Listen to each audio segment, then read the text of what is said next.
Okay, well, let me introduce them both. Eric Lee, of course, businessman arrested for loitering, carrying legal gun on his own property. He'd been harassed over being a gun owner. This is happening to us in Texas as well, folks. Your neighbor doesn't like you having guns, the police come. And he was arrested, his gun's taken. He hasn't gotten them back. This is an incredible story. So, David Knight, you please introduce his lawyer and him here on air, and then I've got some questions, but I'm on the road here. Go ahead. Mr. Lee, tell us who your lawyer is. Shannon Briley.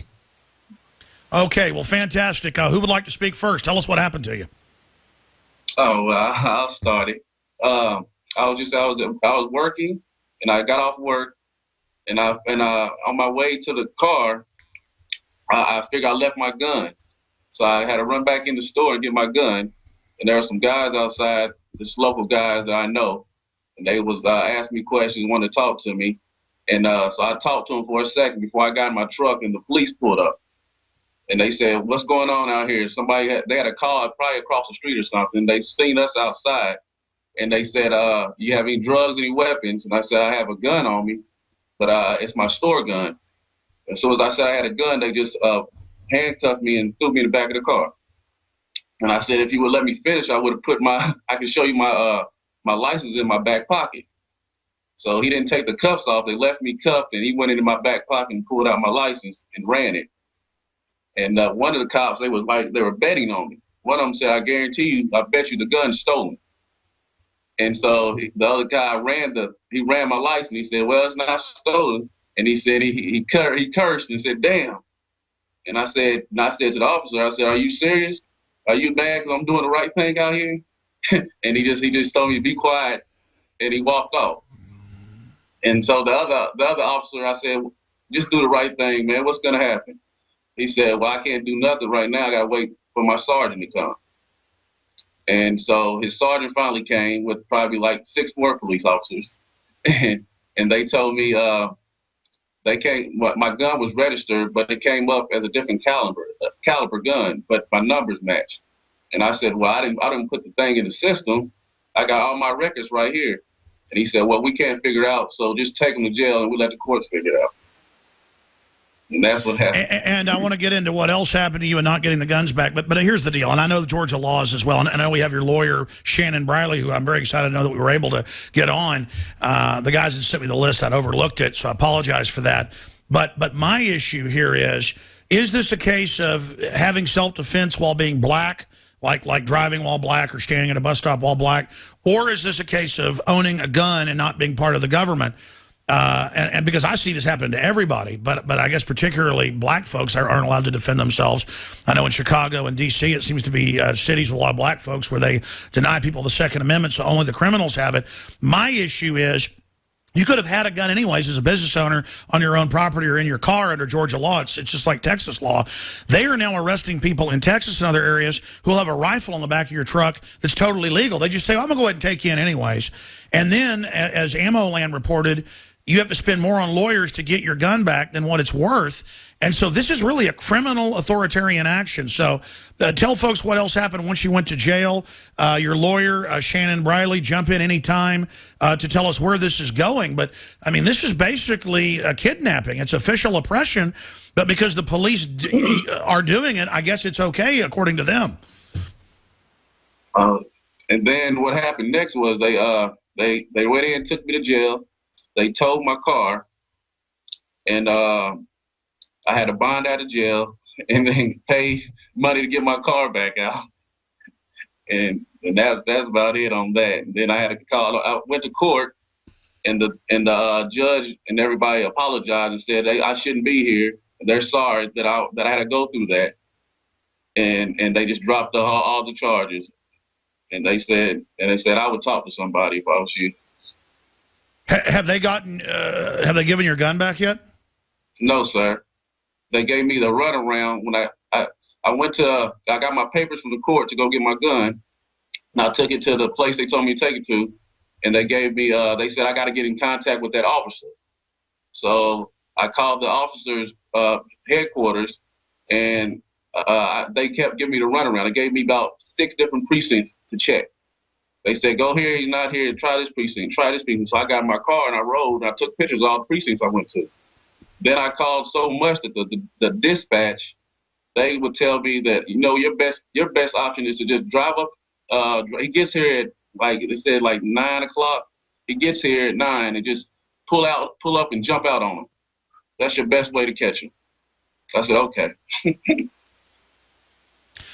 Now, I mean, I think you're alluding to that. Do you think somebody tattled on you for exercising the right to have a firearm for your own business? Because I see that it's an unclaimed freight and a grocery store, furniture. I mean, it's the type of place that would get robbed. I mean, if a business owner can't have a gun, I mean, I guarantee you, if I ran a convenience store or a store like yours, especially outside Atlanta, I mean, I guarantee you I'd be packing. Yeah. What's so egregious about this is that the response time, the average response time for officers in this area is well over an hour, particularly during shift changes in late at the evening or early in the afternoon. So if he was put into a situation wherein he had to defend himself or his family that owns the business, he wouldn't be able to do so without a firearm. This is an area that have repeated robberies, and law enforcement had initially suggested to him to get a firearm to keep the location. And, you know, what's so egregious about this incident with DeKalb County is that this wasn't just the actions of one rogue officer.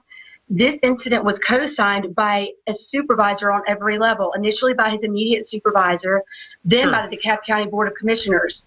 And Mr. Lee filing a lawsuit was a last resort. He didn't just jump into this. We sent a letter to DeKalb County Internal Affairs informing them what happened. We sent a letter to the DeKalb County Board of Commissioners informing them what happened. And nothing, we have gotten no responses in well over a year.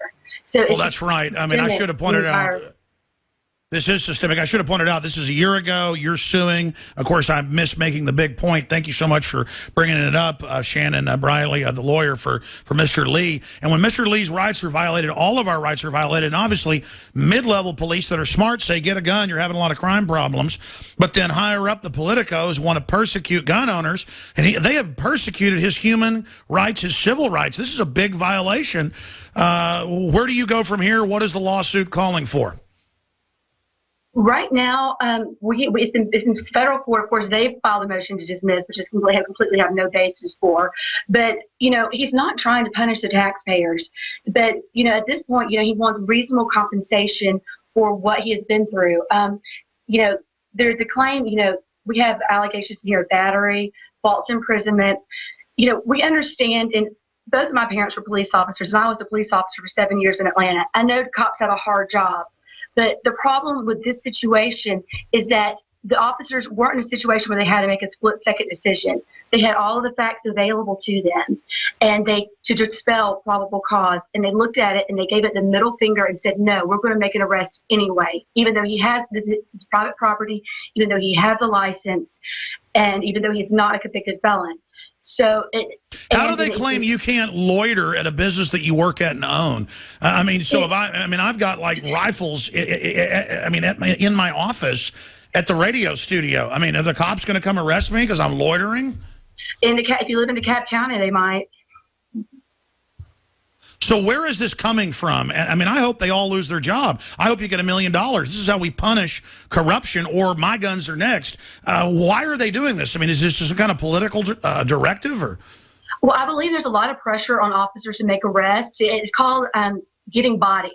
You have to have a certain amount of bodies a week, or else you get punished and sent to morning wash. Instead, the upper echelon of the police department, they don't need to be looking at who's getting bodies. They need to look at who's getting convictions. They need to look at the case as it's carried out, or who's making arrests that lead to negotiated pleas. They don't need to be looking at just who's pulling in bodies. So it comes from the top, saying, bring us in these bodies. And, you know, if they want a job that doesn't require any thought, they need to, you know, get a job at a factory, putting bolts on a car or on a machine. They don't need to become police officers where people's liberty depends on, you know, their decisions. They have all the information available. Absolutely. I mean, in the past, you wanted to get bust and actually get real criminals. Now it's just get as many. In fact, I've talked to DWI task force police, and they're honest about it. I've had them in studio, former ones that are gone on to be lawyers. We'll come back and talk about this. That's why I know people that have been arrested just for saying, no, I hadn't been drinking and smarting off. They go, fine, I'm just taking you in anyways. Because it's not about getting a quota on convictions or even indictments or, things that are a real case. It's just raw arrest, arrest, arrest. Exactly. And Austin police on the DWI task force, folks, they will arrest a teetotaling church mouse. I had tried everything. I'd cut back the amount of food I was eating. I was lifting weights and jogging, but nothing was working. My body was literally starving for minerals and trace elements as well as key vitamins. And as soon as I had that, I immediately could eat half of what I was eating previously and be satisfied. Now, there are hundreds of great products at InfoWarsTeam.com, but I want to point out the 3 that have helped me lose 37 pounds in just 2 months.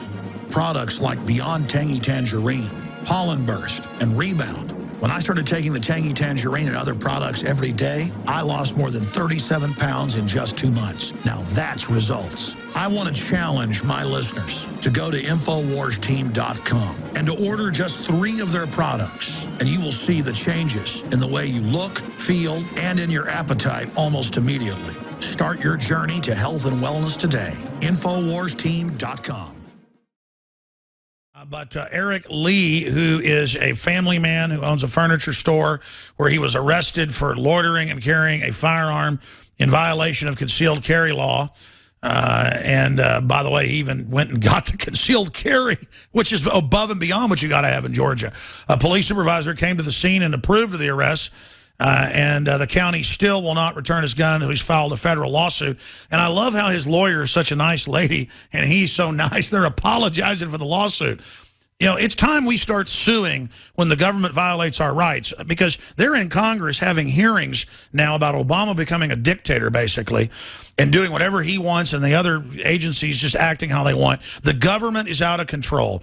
So Eric Lee and your lawyer, Shannon Briley, anything else you guys would like to add about where this is going? Please don't apologize for fighting for my rights and everybody else's rights. God bless you. Thank you. We just hope that law enforcement can learn from this and understand that their job is very important, and they serve a very important purpose, and it requires that every single call they go on, they put the thought into it that it requires. It's like a medical doctor or any other very serious profession. And we just want training to occur and learning to occur here, so this doesn't continue to happen. Yeah, she said it all. She said it all. And all I can say, I just want them to just do the right thing. And I just want justice for everybody. Just do the right thing.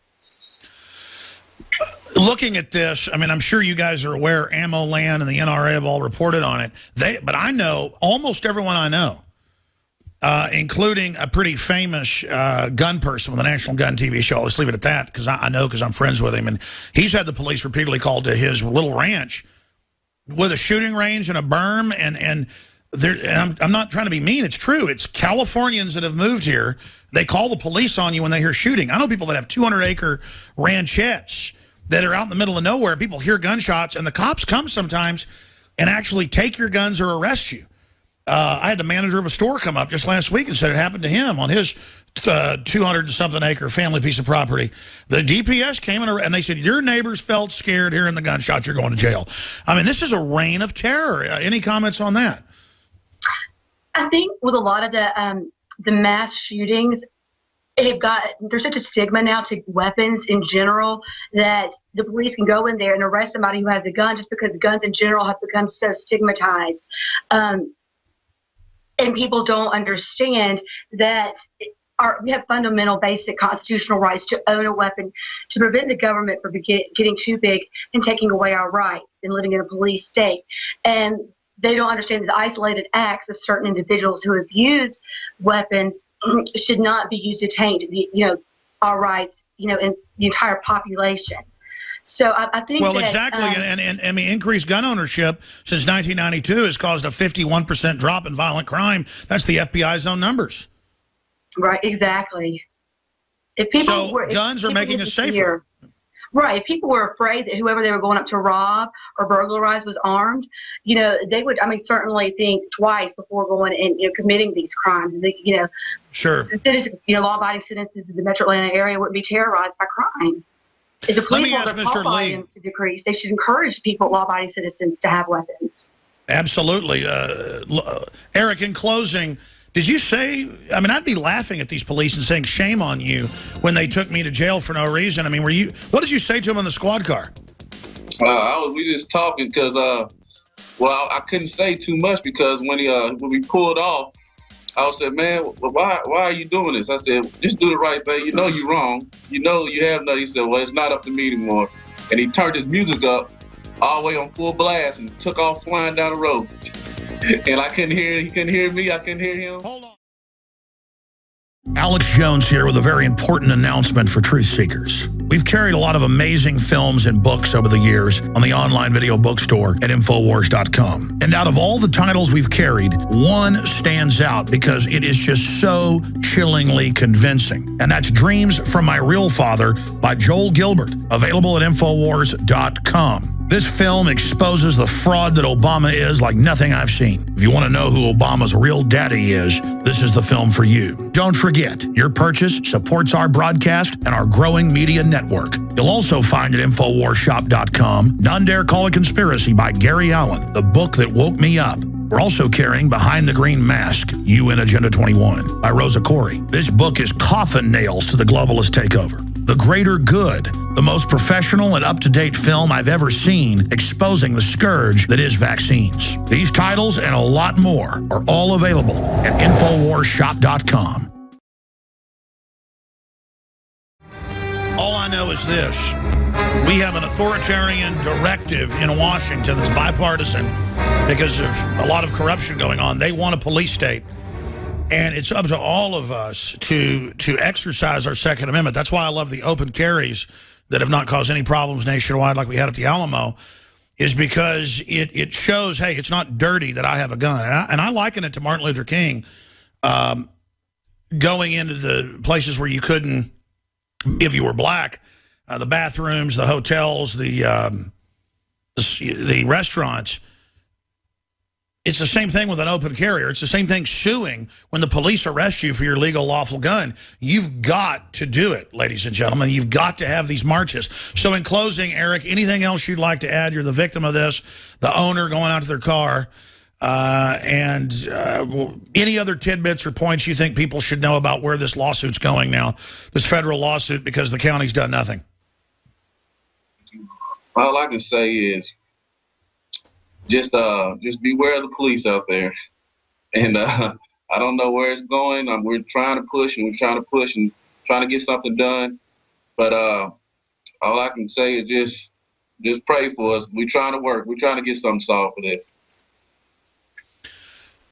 I mean, I just saw the new New York police chief came out and said, trust us, we're your friends. Why are they having to talk like that? Because the police are being given political directives that are unconstitutional and aren't common law and aren't common sense. The police are wildly popular when they have good departments and follow the Bill of Rights.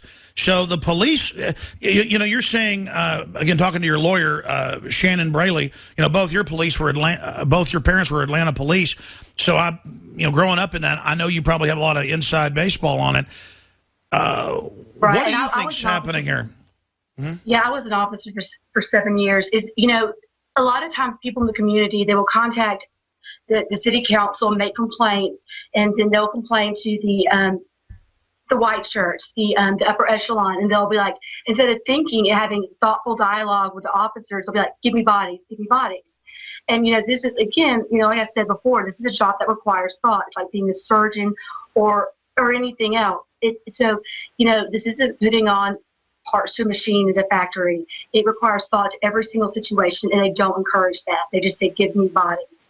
And, I believe that it's going to take, people, bringing things like this to light. That yes, it's terrible to have crime, and yes, we want the bad guys to be arrested, but not at the sacrifice of, basic fundamental, human rights we have.